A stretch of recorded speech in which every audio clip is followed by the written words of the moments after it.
प्रिय छात्रों, संस्कृत सुरभि नामक चैनल में आप सबका बहुत सारा स्वागत है, ढेर सारा स्वागत है। और आज मैं कक्षा 9th का पाठ 2 ल्हासा की ओर लेकर प्रस्तुत हूँ। और जो इसके लेखक हैं और उनका जन्म 1893 में उनके ननिहाल गांव पंधा, जिला आजमगढ़, उत्तर प्रदेश में हुआ। उनका पैतृक गांव कनैला था और उनका मूल नाम जो था वो केदार पांडे था। और वो अपनी शिक्षा दीक्षा संपन्न करके 1930 में श्रीलंका चले गए थे और वहाँ पर उन्होंने बौद्ध धर्म ग्रहण कर लिया था। तो उनको जो है घुमक्कड़ी बहुत पसंद थी, है ना। एक स्थान से दूसरे स्थान पर जाकर जो है विविध प्रकार के अनुभवों को प्राप्त करना, देखना और उन्हें साझा करना अपनी लेखनी के माध्यम से राहुल सांकृत्यायन जी को बहुत पसंद थी। एक ख़ास बात उनके बारे में ये कही जाती है कि वो 18 भाषाओं के विद्वान थे, है ना। और यात्रा लेखन में उनकी बेहद रुचि थी। और ये जो पाठ है ये भी एक यात्रा वृत्त ही है। यात्रा वृत्त क्या होता है? यात्रा वृत्त ये है कि आप कहीं गए तो रास्ते में जैसा भी आपको अनुभव हुआ, जो कुछ भी आपने देखा, है ना, उनको हुबहू जो जब आकर हम उन्हें लेखनीबद्ध कर देते हैं, है ना, तो उसी को हम यात्रा वृत्तांत या यात्रा वृत्त भी कहते हैं। तो जैसा सुंदर यात्रा वृत्त राहुल सांकृत्यायन जी ने लिखा है ना, वैसा शायद ही किसी लेखक ने लिखा हो। उन्होंने कहा कि उन्होंने घुमक्कड़ी का शास्त्र रचा है और उससे होने वाले लाभों का विस्तार से वर्णन करते हुए मंजिल के स्थान पर यात्रा को ही घुमक्कड़ का उद्देश्य बनाया है। ये नहीं बताया कि ये नहीं कहा कि जो है कोई घुमक्कड़ की कोई मंजिल होती है, नहीं। जो उसका जो यात्रा जो करता है और उसमें जो अनुभव होते हैं ना, वही उसकी मंजिल है ना। तो इस तरह से उन्होंने घुमक्कड़ी का एक शास्त्र ही रच दिया। और उन्होंने कहा कि घुमक्कड़ी से जो है क्या होता है, मनोरंजन, ज्ञानवर्धन और अज्ञात स्थलों की जानकारी के साथ साथ वहाँ की भाषा और वहाँ की संस्कृति का भी आदान प्रदान होता है। जहाँ भी जाते हैं वहाँ की भाषा कुछ न कुछ सीख के इंसान आता है। हो सकता है कि यही अपनी घुमक्कड़ी के स्वभाव के कारण ही वो इतनी सारी भाषाएं सीख गए, है ना। तो राहुल जी ने विभिन्न स्थानों के भौगोलिक वर्णन के अतिरिक्त वहाँ के जनजीवन की सुंदर झांकी भी प्रस्तुत की है, जो अपने लेखों में जो भी इन्होंने यात्रा वृत्तांत लिखे हैं, है ना। अब यहाँ जो हम पाठ पढ़ने जा रहे हैं ल्हासा की ओर, है ना, यह पाठ जो है राहुल जी की पहली तिब्बत यात्रा से लिया गया है, जो उन्होंने सन 1929 और 30 में नेपाल के रास्ते से की थी। उस समय भारतीयों को तिब्बत यात्रा की अनुमति नहीं थी, इसलिए उन्होंने यह यात्रा एक भीख मंगे के छद्म वेश में, मतलब छिपे हुए वेश में की थी। मतलब भिखारी बन करके किया था, भिखारी जैसा रूप बना लिया था। इसमें तिब्बत की जो राजधानी ल्हासा की ओर जाने वाले दुर्गम माने बहुत मुश्किल कठिन रास्तों का वर्णन उन्होंने बहुत ही रोचक शैली में किया है। इस यात्रा वृत्तांत से हमें उस समय के तिब्बती समाज के बारे में भी जानकारी मिलती है। देखिए, जहाँ की हम जिस समय और जिस स्थान का कोई भी लेखक जब वर्णन करता है तो उससे क्या होता है, वहाँ से उस वर्णन से वहाँ की संस्कृति के बारे में बहुत ज्ञान होता है, क्योंकि वो जो कुछ भी वहाँ देखता है उसको वो लिखता है ना। तो उस समय तत्कालीन उस समय के समाज का जो है एक दस्तावेज तैयार हो जाता है, जो यात्रा वृत्त होता है। अब जैसे अभी राहुल सांकृत्यायन जी इतने वर्षों पहले जो यात्रा वृत्त तिब्बत के रास्तों, ल्हासा की ओर जो जाने वाले रास्तों का किया है, और जो कुछ उस समय उन्होंने देखा, तो वो जो है अब एक जो है शोध का विषय है। आजकल के लोग जो है जाके शोध करेंगे कि हाँ ऐसा था या नहीं था, है ना। तो चलिए अब अधिक समय आपका बर्बाद नहीं करती मैं, और ल्हासा की ओर ये जो पाठ है अब हम प्रारंभ करते हैं। प्रारंभ होता है पाठ का। कहते हैं कि वह नेपाल से तिब्बत जाने का मुख्य रास्ता है। नेपाल से तिब्बत जाने का जो मुख्य रास्ता है उसका वर्णन कर रहे हैं राहुल जी। कहते हैं कि फरी कलिम्पोंग का रास्ता जब नहीं खुला था, मतलब फरी कलिम्पोंग का रास्ता बाद में खुला, है ना, उस समय नहीं खुला था। तो लोग क्या करते थे, तो लोग नेपाल ही नहीं हिंदुस्तान की भी चीज़ें इसी रास्ते तिब्बत जाया करती थी, है ना। जो जिस रास्ते का ये वर्णन करने वाले हैं अब, और कह रहे हैं कि यह व्यापारिक ही नहीं सैनिक रास्ता भी था। क्योंकि जब अभी इन्होंने कहा ना कि वो मुख्य रास्ता था, तो मुख्य रास्ता ही सैनिक रास्ता भी था वो। और केवल इस रास्ते से व्यापार ही नहीं होता था तिब्बत के साथ, नेपाल का तिब्बत के साथ, बल्कि वह सैनिक रास्ता भी था। किसकी सेना थी वहाँ पर? वहाँ पे बहुत पहले से चीन की सेना ने अपना वर्चस्व धीरे धीरे बढ़ाना शुरू कर दिया था। इसीलिए जगह जगह पर फौजी चौकियाँ बने हुए थे, है ना, जिनमें कभी चीनी पलटन रहा करती थी। चीन की सेना पूरी उनकी पलटन ही रहती थी। ऐसी ऐसी चौकियाँ और किले वहाँ पे बने हुए हैं जो, लेकिन अब जो है बहुत समय बाद वह फौजी मकान जो है गिर चुके हैं, वो जीर्ण शीर्ण हो गए हैं, बहुत पुराने हो गए हैं और गिर गए हैं। और दुर्ग के किसी भाग में जहाँ किसानों ने अपना बसेरा बना लिया है, वहाँ घर कुछ आबाद दिखाई देते हैं। जो किले टूट फूट गए थे, जीर्ण शीर्ण हो गए थे, तो वहाँ आसपास के गांव के जो किसान हैं ना, उन्होंने अपनी बस्ती सी बना ली है, अपना रहने का ठिया या ठिकाना बना लिया है ना। तो वहाँ पे कुछ जो है लोगों की आबादी वहाँ पर दिखाई पड़ती है। ऐसा ही परित्यक्त एक चीनी किला था।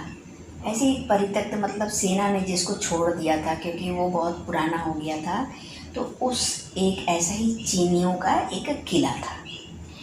तो लेखक जो है कहते हैं कि हम वहाँ चाय पीने के लिए ठहरे, है ना, चाय पीने के लिए लेखक वहाँ रुके।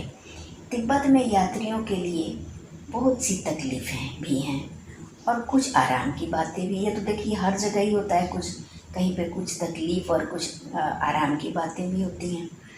तो वहाँ, लेकिन जो कह रहे हैं कि वहाँ सबसे अच्छी बात यह है कि वहाँ जाति पाति छुआछूत का जो है सवाल ही नहीं है, और न औरतें पर्दा ही करती हैं।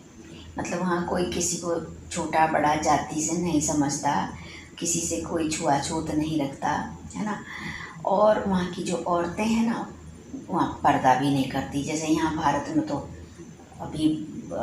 अभी भी गाँव की औरतें पर्दा करती हैं, कुछ गाँव की, पर वहाँ पे तब भी पर्दा नहीं करती थी। बहुत निम्न श्रेणी के जो भिखमंगे होते थे ना, उन्हीं को लोग चोरी के डर से घर के भीतर नहीं आने देते थे। नहीं तो आप बिल्कुल घर के भीतर चले जा सकते हैं। वहाँ का कल्चर ये था कि कोई अजनबी भी किसी के घर के अंदर चला जाता था, है ना। और चाहे आप बिल्कुल अपरिचित हों, तब भी जो है उस घर की कोई बहू हो या सास हो, उसको अपनी झोली में से चाय का जो है सामान दे करके आप कहें कि भाई इससे जो है चाय पका दे, तो वो आपको चाय बनाकर दे देती थी, है ना। कैसे बनाती थी? उसके लिए मक्खन और सोडा और नमक, ये 3 चीज़ें आप उसको दे दीजिए, तो वह चाय चोंगी में कूट कर उसे दूध वाली चाय के रंग की बना के मिट्टी के टोंटीदार बर्तन, जिसको खोटी कहा जाता था, उसमें रख के आपको दे देती थी। चाय को कूट कर बनाती थी। वो चाय काली होती, काले रंग की चाय होती थी, जिसको वो तब तक कूटते थे उसमें जैसे कि वो चाय के रंग की, जैसे हम चाय पीते हैं उस रंग की ना हो जाए। और फिर उसमें बाद में मक्खन और सोडा और नमक मिलाया जाता था। ये कुछ वहाँ की स्पेशल चाय ही हुआ करती थी। तो इस तरह से वो तैयार करके वो कोई भी औरत जो भी घर की होती थी वो बना के दे देती थी। और यदि आप जहाँ कहीं दूर बैठे हैं, जहाँ से उनकी वो जहाँ चाय बना रहे हैं वो जगह दिखाई नहीं दे रही है ना, मतलब कि यदि बैठक की जगह चूल्हे से दूर है और आपको तो डर है कि कहीं सारा मक्खन आपकी चाय में वो डालेगी या नहीं डालेगी, है ना, तो आप खुद ही जाकर उसकी वो जो चोंगी जिसमें वो चाय कूट के तैयार करती थी ना, तो उस चोंगी में आप खुद ही चाय को मथ करके तैयार करके ला सकते हैं अपने लिए। और चाय का रंग तैयार हो जाने पर उसमें फिर नमक और मक्खन डालने की ज़रूरत होती है। इस तरह से चाय वहाँ पे बना करती थी। और चाय पीने के बाद लेखक क्या करते हैं, देखिए, परित्यक्त चीनी किले से जब हम चलने लगे तो एक आदमी राहदारी मांगने आया। हमने वह दोनों चीटें उसे दे दी। शायद राहदारी ही होती हुई कि राह दिखलाने वाला, मेरे ख्याल से कोई व्यक्ति होता होगा जो उन्हें रास्ता दिखाता होगा, तो वह जो है अपनी राहदारी मतलब दिखाने के बदले में कुछ पैसे वैसे लेने इनके पास आया होगा। तो कहते हैं शायद उसी दिन हम थोंगला के पहले के आखिरी गांव में पहुंच गए, है ना। थोंगला एक स्थान था, तो थोंगला का एक जो ना डांडा था, डांडा बोलते थे, मतलब कोई दर्रा टाइप होगा, है ना। तो उस थोंगला नहीं पहुंचे थे, लेकिन थोंगला के पहले ही का जो आखिरी गांव था उसमें वो पहुंच गए। यहाँ भी सुमति के जान पहचान के आदमी थे। अब यहाँ पर सुमति एक नया पात्र आया है जिसके बारे में मैं आपको बताती हूँ कि सुमति एक मंगोल, है ना, कुछ जैसे गंडा तावीज वगैरह में विश्वास करने वाला कोई जैसे ज्योतिषीय पंडित था।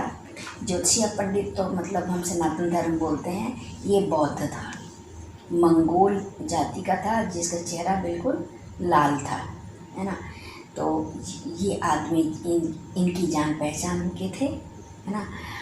और भिखमंगे रहते भी ठहरने के लिए, और चूँकि वह इनके साथ थे, राहुल जी के साथ थे, और उस सुमति के जानने वाले जान पहचान के जो आदमी थे ना, वहाँ पे बहुत थे। हर गांव में उनकी जान पहचान वाला कोई ना कोई, बहुत सारे लोग थे बल्कि, है ना। तो सुमति के जान पहचान के यहाँ भी सुमति के जान पहचान के आदमी थे, और भिखमंगे रहते भी ठहरने के लिए अच्छी जगह मिली। क्यों अच्छी जगह मिली? क्योंकि जो सुमति इनके साथ थे, मंगोल बौद्ध, है ना, उनकी जान पहचान की वजह से ये भले ही भिखमंगे के वेश में थे, परंतु इनको रहने के लिए एक अच्छी जगह मिल गई। 5 साल बाद हम इसी रास्ते लौटे थे, और भिखमंगे नहीं, एक भद्र यात्री के वेश में घोड़ों पर सवार होकर आए थे। किंतु उस वक्त किसी ने हमें रहने के लिए जगह नहीं दी, और हम गांव के एक सबसे गरीब झोपड़े में ठहरे थे। बहुत कुछ लोगों के उस वक्त की मनोवृत्ति पर ही निर्भर है। खासकर शाम के वक्त छंग पीकर बहुत कम होश हवास को दुरुस्त रखते हैं। कहना चाहते हैं कि 5 साल के बाद ये राहुल जी उसी रास्ते से वापस लौटे थे, है ना, और अच्छे खासे वस्त्र धारण किए हुए थे और घोड़ों पर सवार थे, है ना, भद्र एक जैसे जेंटलमैन की तरह। किंतु उस वक्त किसी ने भी उन्हें रहने के लिए जगह नहीं दी। तो अंत में मजबूरी में उन्हें उस गांव के जो भी उनके रास्ते में रात के समय गांव पड़ा, तो उस गांव में सबसे गरीब झोपड़े में, मतलब जो सबसे गरीब व्यक्ति का झोपड़ा था, उस समय उनको रहने को मिला। कहते हैं कि बहुत कुछ लोगों की उस वक्त की मनोवृत्ति पर ही निर्भर है, खासकर शाम के वक्त। हाँ, कहते हैं कि शाम के समय लोगों की जैसी मनोवृत्ति होती है, उस पर ये बात निर्भर करती है। क्योंकि उस समय शाम के समय जो वहाँ के पुरुष थे ना, वो छंग, जो कि वहाँ पे छंग कहते थे, एक तरह से वो मतलब मदिरा या शराब होती थी, उसे वो पी कर अपने होश हवास जो है ठीक नहीं रख पाते थे। तो इसलिए वो किसी आने जाने वाले के ऊपर भी ध्यान नहीं देते थे, या किसी भी प्रकार की ऐसी जिम्मेदारी को वो नहीं उठाते थे, वो कोई भी काम नहीं करते थे। उसके बाद कहते हैं कि अब हमें सबसे विकट डांडा थोंगला पार करना था, या एक बहुत खतरनाक जगह थी डांडा थोंगला, है ना, जो कैसी थी। कहते हैं डांडे तिब्बत में सबसे खतरे की जगह हैं, सबसे खतरनाक जगह डांडा ही है।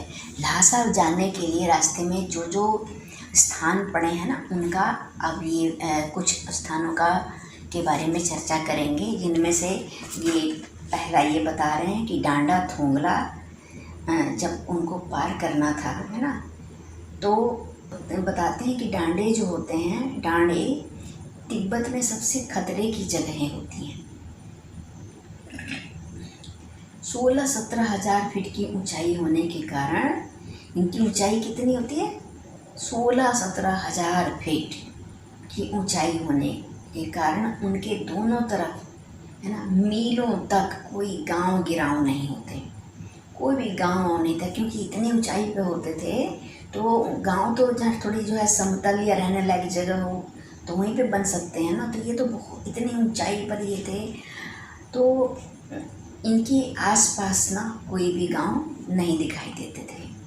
और नदियों के मोड़ और पहाड़ों के कोनों के कारण, नदियाँ जो बहुत मोड़ों वाली थी, है ना, और पहाड़ के नुकीले कोने जो थे, तो उनके कारण बहुत दूर तक आदमी को देखा नहीं जा सकता था, कोई दिखाई ही नहीं पड़ता था।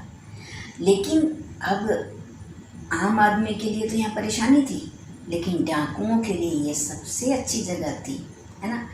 तिब्बत में गांव में आकर खून हो जाए, कह रहे हैं कि वहाँ का हाल ये था कि तिब्बत के अगर किसी गांव में जाओ और आदमी का कोई खून हो, किसी आदमी का खून हो जाए, हत्या हो जाए, तब तो खूनी को सज़ा भी मिल सकती थी।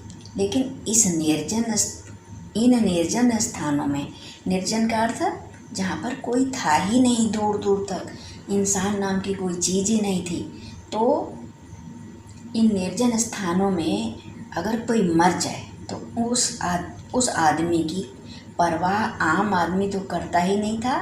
वहाँ की सरकार ने जो खुफिया विभाग या पुलिस रखी हुई थी, उस पर भी वो इतना खर्च नहीं करती थी कि वो लोग भी यहाँ आकर के इन बातों का ख्याल रख सकें कि वे किसी के साथ कुछ बुरा तो नहीं हुआ, है ना। और वहाँ पर जो है, जो डकैत छिपे रहते थे, वो आने जाने वाले आदमियों को क्या करते थे, सबसे पहले मार देते थे। क्यों मार देते थे? क्योंकि और नहीं, वो डकैत जो है ना, सबसे पहले जो कोई दिखता था तो उसको मार डालते थे, और उसके बाद देखते थे कि उनके पास कुछ पैसा है कि नहीं है। ऐसा क्यों होता था? क्योंकि हथियार का कानून नहीं था वहाँ पर।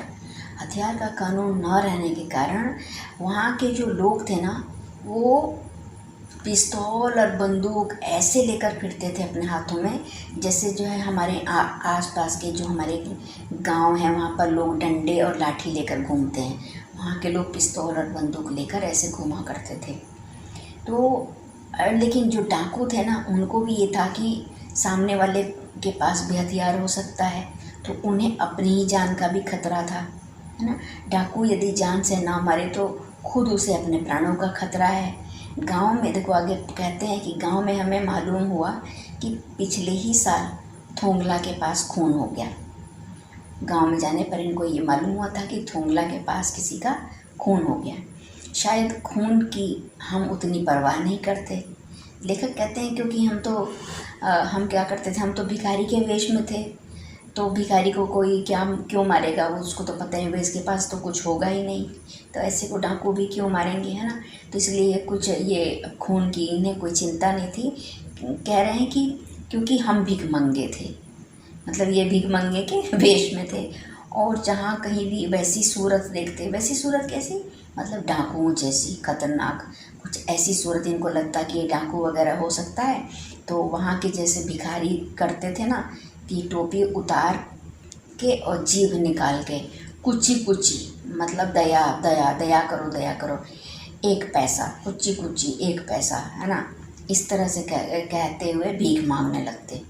तो इन्हें देखने वाले सब इन्हें भिखारी ही समझते, इसलिए भिखारी को फिर कोई जान का खतरा ही नहीं था इनके पास, देखने वाले को ही समझ में आ जाता कि भाई इनके पास क्या होगा, तो इन्हें कोई जान का खतरा नहीं था। लेकिन पहाड़ की ऊंची चढ़ाई थी। जो पहाड़ की जो चढ़ाई थी ना, बहुत ऊंची थी। पीठ पर सामान लाद कर कैसे चलते। और अगला पड़ाव जो था, मतलब अब आगे जाकर जो जहाँ इनको ठहरना था, वो स्थान था 16 से 17 मील से की दूरी पर। 16 से 17 मील जाने के बाद ही ये कहीं रुक सकते थे। तो कहते हैं, लेखक कहते हैं कि मैंने सुमति से कहा कि यहाँ से लंकोर, वो जगह थी लंकोर जहाँ पे इनको अब जाके रुकना था, तो लंकोर तक के लिए 2 घोड़े कर लो, सामान भी रख लेंगे और बढ़े चलेंगे, मतलब चढ़े चलेंगे। मतलब अब सामान भी नहीं लादना पड़ेगा और खुद को भी आराम हो जाएगा, तो इसलिए तुम 2 घोड़े कर लो, है ना। फिर क्या हुआ, दूसरे दिन हम घोड़ों पर सवार होकर ऊपर की ओर चले। ठीक है। डांडे से पहले, जहाँ पर वो थोंगला डांडा था, उससे पहले एक जगह चाय पी और दोपहर के वक्त डांडे के ऊपर जा पहुँचे, है ना। हम समुद्र तल से 17 से 18 हज़ार फीट ऊंचे खड़े थे। समुद्र तल से ऊंचाई नापी जाती है, आपको पता ही होगा, है ना। तो 17 से 18 फीट की ऊंचाई पर ये थे उस समय। हमारी दक्षिण तरफ पूरब से पश्चिम की ओर हिमालय के हजारों श्वेत शिखर चले गए थे। मतलब जब ये चल रहे थे रास्ते में, तो उनके एक तरफ पूरब से लेके पश्चिम की तरफ, पूरब से पश्चिम की ओर, है ना, हिमालय के हजारों श्वेत शिखर, मतलब हजारों चोटियाँ जो हैं पीछे जा चुकी थी, है ना। और भीटे की ओर दिखने वाले पहाड़ बिल्कुल नंगे थे। भीटा मतलब कोई वहाँ पे भीटा होता होगा, कोई भीटा मतलब कोई ऊंची जगह या कोई स्थान भी हो सकता है ना। तो उधर जब इन्होंने देखा तो उधर के पहाड़ बिल्कुल नंगे थे मतलब ना उन पर पेड़ पौधे थे और ना ही कोई उस पर बर्फ़ भी जमी थी। जबकि इनकी दूसरे साइड दक्षिण की ओर जो पहाड़ थे वो बर्फ़ से युक्त थे, उन पर बर्फ़ जमी हुई थी। तो अब कह रहे हैं कि जो भीटे से दिखने वाले जो पहाड़ थे वो बिल्कुल नंगे थे, ना वहाँ बर्फ़ की सफ़ेदी थी, न किसी तरह की हरियाली। उत्तर की तरफ बहुत कम बर्फ़ वाली चोटियाँ दिखाई पड़ती थी। सर्वोच्च स्थान पर डांडे के देवता का स्थान था, जो पत्थरों के ढेर, जानवरों के सींगों और रंग बिरंगे कपड़ों की झंडियों से सजाया गया था। कहते हैं कि जो वो डांडा वाली जो जगह थी ना, वहाँ पर सबसे ऊंची जो जगह थी, उसमें डांडे का एक कोई देवता का स्थान था। और उसको कैसे सजाया गया था, पत्थरों के ढेर से, जानवरों के सींगों से और रंग बिरंगे कपड़ों की झंडियों से उस स्थान को सजाया गया था। अब हमें बराबर ऊंचाई पर चलना था। अब ऊंचाई पर ये जितना चढ़ना था चढ़ चुके थे। अब दूसरी तरफ आगे बढ़ने के लिए इनको, पहाड़ों पे ऐसे ही होता है ना, पहाड़ों पे जाके आप रास्ता पूछें किसी से कि कहाँ है तो कहेंगे ऊपर। फिर कुछ पूछो कि ये फला जगह कहाँ किधर है तो कहेंगे नीचे। तो वहाँ पूरा पश्चिम ऐसे दिशा नहीं बताते, वहाँ पे ऊपर और नीचे ऐसे बताया जाता है। तो अब हमें कहते हैं कि बराबर उतराई पर चलना था, मतलब एकदम लगातार उतराई ही थी। चढ़ाई तो कुछ दूर थोड़ी मुश्किल थी, लेकिन उतराई बिल्कुल भी मुश्किल नहीं। वैसे आपको पता ही, उतरने में श्रम नहीं लगता, परिश्रम नहीं करना पड़ता। तो शायद 2-1 और सवार साथी हमारे साथ चल रहे थे। मीर अब देख रहे हैं कि थोड़ी सी इनको परेशानी होने वाली है, क्योंकि जो इनका घोड़ा था ना वो कुछ सुस्त टाइप का था। तो कहते हैं मेरा घोड़ा कुछ धीमे चलने लगा। मैंने समझा कि चढ़ाई की थकावट के कारण ऐसा कर रहा है और उसे मैं मारना नहीं चाहते थे। राहुल लेखक जो है उस घोड़े को जो धीमा चल रहा था, बहुत लोग देखते हैं ना बैठे भी रहते हैं और जानवरों पर डंडे बजाते रहते हैं, तो इनके अंदर संवेदना थी, ये उसको मारना नहीं चाहते थे। धीरे धीरे जो है, अब वो चूँकि बहुत थोड़ा सुस्त था, थक भी गया होगा, हो सकता है उसे भूख भी लगी हो, है ना। तो वो धीरे धीरे चल रहा था, है ना। तो धीरे धीरे क्या हुआ कि वह बहुत पिछड़ गया, और जो घोड़े थे वो आगे आगे चलते रहे। और ये कह रहे कि मैं दोनकी क्वस्तो की तरह, ये कोई अंग्रेजी फिल्म के पात्र जैसा नाम है, ऐसा कोई होगा, की तरह अपने घोड़े पर झूमता हुआ चला जा रहा था। और लेखक को घोड़ा ऐसे चल रहा था कि लेखक को यही नहीं पता चल रहा था कि घोड़ा आगे जा रहा है या पीछे जा रहा है ना। तो जब मैं जोर देने लगता तो वह और सुस्त पड़ जाता, है ना। एक जगह दो रास्ते फूट रहे थे, मतलब एक ऐसी जगह आई जहाँ से दो रास्ते निकले आगे बढ़ने के बाद। आगे जब बढ़े तो देखा कि एक ऐसी जगह जो दोराहा था, है ना। तो मैं बाएं का रास्ता ले मील 1.5 मील चला गया। तो अब वो जो इनके साथ चलने वाले लोग थे वो तो आगे निकल गए थे, तो इन्हें पता ही नहीं चला कि वो किस रास्ते गए हैं। इन्होंने अपने अंदाज से क्या किया कि उस समय कोई जीपीएस और मोबाइल तो हुआ नहीं करता था कि रास्ता देख लेते, है ना। तो बाएं का रास्ता, अपने बाएं की रास्ते पर मील 1.5 मील चला, 1.5 मील तक ये आगे बढ़ते चले गए। और वहाँ कोई इतने लोग तो थे नहीं रास्ते में कि कोई दिखे तो उससे पूछ भी लें, है ना। तो आगे एक घर में जब कोई घर मिला तो वहाँ पर इन्होंने पूछा कि भाई लंकोर का रास्ता जो है कौन सा है। तो उन्होंने कहा कि लंकोर का रास्ता तो दाहिने वाला था। ओह, अब क्या हुआ। फिर इनको लेखक को लौट कर, एक तो घोड़ा सुस्त, ऊपर से इनको 1.5 मील जो है पहले तो गलत दिशा की ओर चले गए थे, अब फिर 1.5 मील और उधर मतलब वापसी में फिर उतना ही रास्ता तय करके जब उसी फिर दोराहे पर वापस आए, मतलब 3 मील जो है एक्स्ट्रा इनको चलना पड़ा। और घोड़ा थका हुआ और घोड़ा जो है सुस्त हो रहा था, ऐसे से उनको 3 मील और एक्स्ट्रा चलना पड़ा। फिर क्या हुआ, फिर दाहिने रास्ते पे मतलब चलने लगे लंकोर की साइड, लंकोर की ओर। तो 4-5 बजे के करीब, कहते हैं कि मैं 4-5 बजे के करीब गांव से, जहां इनको जाना था लंकोर, उस गांव से मील भर पर था, मतलब वह गांव इनसे 1 मील और दूर था बस। तो उसी जगह पर इनको सुमति जो थे ना, इनके साथ के जो थे बौद्ध मंगोल, वो इनका इंतज़ार करते हुए मिले, है ना। फिर क्या हुआ, मंगोलों, कहते हैं लेखक लिखते हैं कि मंगोलों का मुंह वैसे तो लाल होता है, वैसे ही मंगोलों का मुंह वैसे ही लाल होता है। और अब तो वह पूरे गुस्से में थे, है ना। उन्होंने कहा, मैंने 2 टोकरी कंडे फूँ डाले, 3-3 बार चाय को गर्म किया, मैंने बहुत अब इन्होंने देखा कि वो काफ़ी गुस्से में हैं। और क्योंकि ठंड होती है भाई, पहाड़ों में बहुत ठंड थी उस समय, शाम का समय हो रहा था। तो जो सुमति थी बहुत परेशान थी इनकी प्रतीक्षा करते करते, है ना। तो काफ़ी क्रोध में आ गए थे।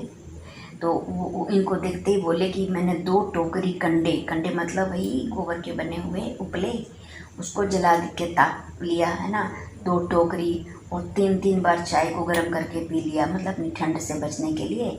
तो फिर अब ये जानते थे कि गलती तो इनकी है, कोई चाहे गलती ना भी हो तो भी भाई अगले ने इनकी इतनी देर से प्रतीक्षा की है, तो ये बहुत नरम पड़ गया है लेखक, और इन्होंने बहुत नरमी से जवाब दिया, लेकिन मेरा कसूर नहीं है मित्र, देख नहीं रहे हो कैसा घोड़ा मुझे मिला है, मैं तो रात तक पहुंचने की उम्मीद रखता था, है ना। उनको नहीं बताया ये बात मेरे ख्याल से कि भाई वो रास्ता भूल गए थे या उधर चले गए थे, बस उन्होंने घोड़े के ऊपर ही बात डाल दी कि देखा नहीं कि कितना सुस्त घोड़ा मिला है, और मैं तो सोच रहा था कि मैं तो यहाँ तक रात तक ही आऊँगा, लेकिन मतलब कि तुम खैर मनाओ कि मैं फिर भी अभी तक आ गया, है ना। खैर, कह रहे हैं कि खैर सुमति को जितनी जल्दी गुस्सा आता था उतनी ही जल्दी वो ठंडा भी हो जाता था। ऐसा होता है, जिसको बहुत जल्दी गुस्सा आ जाता है ना, फिर उसका गुस्सा जल्दी से उतर भी जाता है, और जिसको बहुत धीरे धीरे करके बहुत समय में गुस्सा आता है ना, तो उसका गुस्सा उतरता भी ऐसे ही धीरे धीरे ही है। तो सुमति का लेकिन ये था कि वो जल्दी गुस्सा हो जाते थे, लेकिन जल्दी वो शांत भी हो जाते थे। तो आगे कहते हैं लेखक कि लंकोर में वह एक अच्छी जगह पर ठहरे थे। क्योंकि अभी आपने पहले थोड़ा सुना इस बात को कि सुमति के जान पहचान के लोग सब जगह थे उधर, है ना। तो लंगूर में भी उनकी अच्छी जान पहचान थी, तो उसी जान पहचान की वजह से उन्हें एक अच्छी जगह पर ठहरने को मिल गया, है ना। यहाँ भी उनके अच्छे यजमान थे। पहले जो है चाय के साथ सत्तू खाया गया, है ना। रात सबसे पहले इनको चाय और सत्तू खाने को मिला, और रात में गर्मा गर्म थुक्पा मिला। थुक्पा जो है कुछ मांस वांस का बना हुआ है, कोई लिक्विड सा पतली सी चीज़ है जिसमें मूली वगैरह भी पड़ता है, हड्डी पड़ती है, पता नहीं क्या क्या पड़ता है। खो गया ऐसे बोल रही क्योंकि है ही ऐसी चीज़, है ना। तो खैर जो खाते हैं उन्हें तो अच्छा ही लगता है ना। तो अब देखिए, अब ये कहते हैं लेखक कि अब हम तिंगरी के विशाल मैदान में थे। अब एक बहुत खुला हुआ सा मैदान था जिसके चारों ओर पहाड़ियाँ थी, है ना। और उन्हीं पहाड़ियों में एक अभी बतलाएंगे कि वो किसी की समाधि थी। देखिए अब पढ़ती हूँ मैं। अब हम तिंगरी के विशाल मैदान में थे जो पहाड़ों से घिरा टापू सा मालूम होता था। हाँ, मैंने अभी बताया था ना, पहाड़ों से घिरा हुआ टापू सा था जिसमें दूर एक छोटी सी पहाड़ी मैदान के भीतर दिखाई पड़ती थी। मतलब इसमें दूर थोड़ी दूरी पर एक छोटी सी पहाड़ी थी, एक मैदान के भीतर, एक मैदान के अंदर एक छोटी सी पहाड़ी थी। उसी पहाड़ी का नाम है तिंगरी समाधि गिरी, है ना। उस पहाड़ी का नाम था तिंगरी का समाधि गिरी। आसपास के गांव में भी सुमति के कितने ही यजमान थे, है ना। जहाँ पे ये थे ना तिंगरी में, उसके आसपास भी जितने गांव थे, है ना, उन गांव में भी इस सुमति के बहुत सारे यजमान थे। तो सुमति क्या करते थे कि बोध गया से ना जो रंगीन कपड़ों की बत्तियों के गंडे होते थे, मतलब बत्तियों की छोटी छोटी सी गठरियाँ, है ना, पोटलियाँ, जैसे लकड़ियों को बांध लेते हैं इस तरह से कपड़े की पतली पतली चिरी बत्तियों के गंडे ख़त्म नहीं हो सकते थे। कहते हैं कि जो आसपास के गांव में भी सुमति के कितने ही यजमान थे, और ये कुछ बोध गया से अपने साथ ना कपड़े की पतली पतली चिरी बत्तियाँ, मतलब पतले पतले कपड़े फाड़ के उनकी बत्ती बना के उन्हें जो है उनके गंडे, मतलब हाथ में बांधने वाले, बाजू में बांधने वाले, है ना, ऐसे गंडे कहते हैं उनको। तो वो ख़त्म नहीं हो सकते थे, क्योंकि पता क्या होता था, क्योंकि बोध गया से लाए कपड़े के ख़त्म हो जाने पर, जब बोध गया से जो कपड़े लाए होते थे, जब वो ख़त्म हो जाते थे तो सुमति क्या करते थे कि किसी भी कपड़े से बोध गया का गंडा बना लेते थे। जो भी कपड़ा इन्हें मिल जाता था कि भाई ये हम बोध गया से ही लाए हैं, लोग जो है उन्हें पवित्र प्रसाद के रूप में बड़ी श्रद्धा से ले लेते थे, और उनके बदले में इनको, सुमति को, दक्षिणा के रूप में पैसे देते थे। और लोगों को ये पता नहीं होता था कि ये बोध गया से नहीं बल्कि इन्हीं के बनाए हुए गंडे हैं अपने, है ना। तो इस तरह का कारोबार इनका चल रहा था, पैसा कमा रहे थे इस तरह। वह अपने यजमानों के पास जाना चाहते थे, देखो, क्योंकि बोध गया से लाए कपड़े के ख़त्म हो जाने पर किसी कपड़े से बोध गया का गंडा बना लेते थे, और वह अपने यजमानों के पास जाना चाहते थे। क्यों जाना चाहते थे?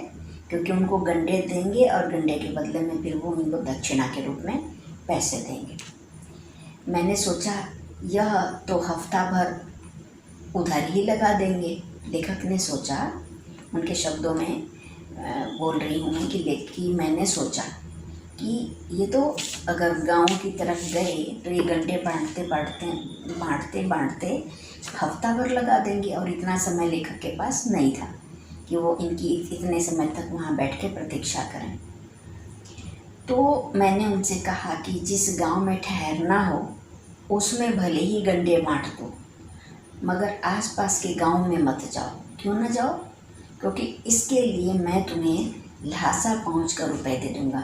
मतलब इसलिए मत जाओ कि भाई समय बचेगा, और लेकिन तुम्हारा जो नुकसान होगा, तुम्हारी दक्षिणा का जो नुकसान होगा उसकी भरपाई मैं रुपए देकर कर दूंगा। कब कर दूंगा? जब ल्हासा पहुंच जाऊंगा तब, है ना। तो सुमति ने उनकी बात को स्वीकार कर लिया, मान लिया। दूसरे दिन हमने भरिया ढूंढने की कोशिश की, लेकिन कोई ना मिला। भरिया मतलब जो घोड़े वाला है, जो इनको बैठा के ले जाता है ना, उसको वो भरिया वहाँ के भाषा में बोलते होंगे। तो कोई भी भरिया मिला नहीं। सवेरे ही चल दिए होते तो अच्छा था। अब सवेरे सवेरे ये निकल नहीं पाए। लेकिन अब कितने बज रहे थे? 10 से 11। 10 से 11 बजे की जो तेज़ धूप में चलना पड़ रहा था। अब तिब्बत की धूप, तिब्बत की बहुत तेज़ पहाड़ी इलाकों की ना जो धूप होती है वैसे ही बहुत तेज़ होती है। तो तिब्बत की धूप भी बहुत कड़ी मालूम होती है। यद्यपि थोड़े से भी मोटे कपड़े से सिर को ढक लें तो गर्मी ख़त्म हो जाती है ना।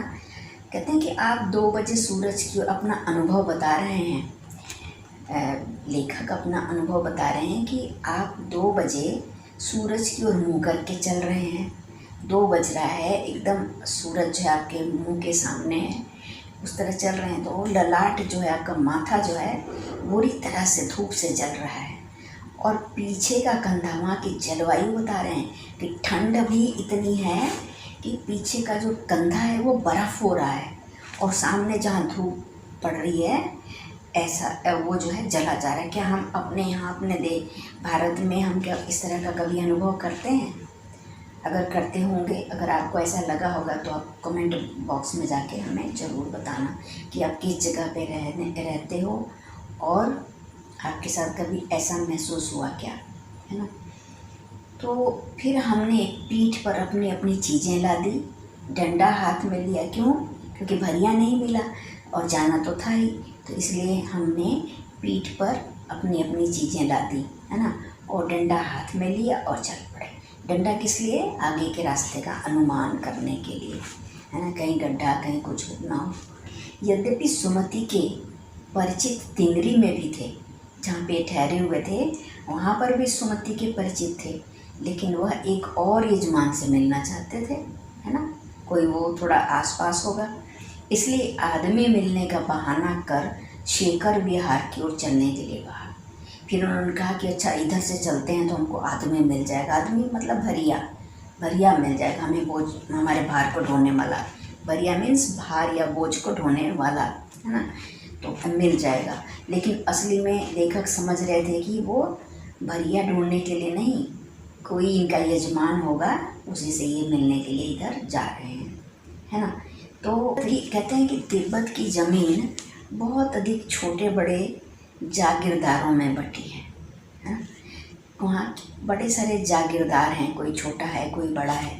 तो जो तिब्बत की ज़मीन है वो जागीरदारों के बीच में बटी हुई है, मतलब उनकी जागीरें हैं। जो कुछ लोग हैं उनकी किसी की छोटी जागीर, किसी की बड़ी जागीर माने भूमि का वो हिस्सा जिस पर उनका कब्जा है, और उस पर चाहे वो खेती कराते हों चाहे कुछ भी काम कराते हों, है ना, तो वो उनकी जागीर है। मतलब कहते हैं ना, ये तेरे बाप की जागीर नहीं है ना, कोई मतलब तेरी संपत्ति, तेरी अचल संपत्ति, प्रॉपर्टी, है ना, वही। तो इन जागीरों का बहुत ज़्यादा हिस्सा, जो जागीर थे ना, उन जागीरों का बहुत ज़्यादा हिस्सा मठ क्या होते थे? बौद्धों के मठ होते थे। जैसे सनातनियों के मंदिर होते हैं, सिखों के गुरुद्वारे होते हैं, उसी तरह से बौद्ध धर्म को मानने वाले लोगों का जो बौद्ध भिक्षुओं के ठहरने का, भिक्षुणियों के ठहरने का जो स्थान होता है ना, वो जो भवन मकान जो भी होता है उसको विहार कहते हैं। तो वहाँ जागीरों का बहुत बड़ा हिस्सा जो है ना विहारों के हाथ में था, मठों के अधिकार क्षेत्र में था, ये समझ लीजिए। अपनी अपनी जागीर में हर एक जागीरदार कुछ खेती खुद भी कराता है, जिसके लिए मज़दूर जो है बेगार में मिल जाते हैं, मुफ्त में मज़दूर भी मिल जाते हैं। खेती का इंतज़ाम देखने के लिए वहाँ कोई भिक्षु भेजा जाता है। उन जागीरों में जो ज़मीन है उसमें जो खेती होती है उसका इंतज़ाम देखने के लिए वहाँ कोई ना कोई भिक्षु भेजा जाता है, जो जागीर के आदमियों के लिए राजा से कम नहीं होता। जागीर में रहने वाले, उसकी जागीर के अंदर आने वाले जो लोग हैं वो उसको एक राजा जैसा ही सम्मान देते हैं।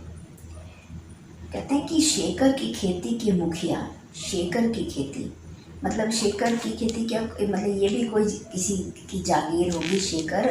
तो वहाँ पर जो खेती होती थी उसके जो मुखिया थे, है ना, मुखिया जो भिक्षु थे, उनका नाम था नमसे। वो जो थे बड़े भद्र पुरुष थे, मतलब बहुत अच्छे इंसान थे। तो कहते हैं लेखक कि वो बहुत प्रेम से मिले, है ना। हालांकि उस वक्त मेरा भेष ऐसा नहीं था कि उन्हें कुछ भी ख्याल करना चाहिए था।